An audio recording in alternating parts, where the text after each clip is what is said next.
Көздегі күңіренген күнде мұңаямды өкпелеймін кімге. Сәлем достарым, бүгінгі 40 жылдық құтты болсын. Мен сіздермен рухани түрде біргемін. Бізді еске алғандарыңызға рахмет.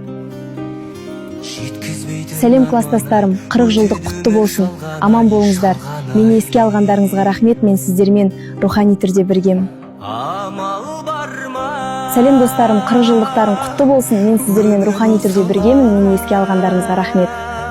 Сәлем достарым, 40 жылдық құтты болсын. Мені еске алғандарыңа рахмет. Мен сіздермен рухани түрде біргемін. Сәлем достар, 40 жылдық құтты болсын. Мені еске алғандарыңызға рахмет. Аман болыңыздар. Сәлем достар, 40 жылдық құтты болсын. Мен сіздермен рухани түрде біргемін. Еске алғандарыңызға рахмет. Сәлем достарым, 40 жылдық құтты болсын. Аман болыңдар.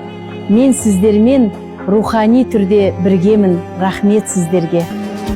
Өмір жалған, өтпелекен қасқағым. Жанға жара салатұғын басқамың. Сағынышпен еске аламыз сіздерді. Мектебімде бірге жүрген достарым. Бірталай сыныптастарымыз ертерек пәни жалғанмен қоштасып, бақилық дүниені тұрақ еткен. Қайрымсыз ажал, мезгілсіз құшағын алған. Сыныптастарымызды сағынады, қайғыра еске аламыз. Тағдырдың жазуына не шара, біреуге ерте, біреуге кеш келеді. Орны толмас өкініш.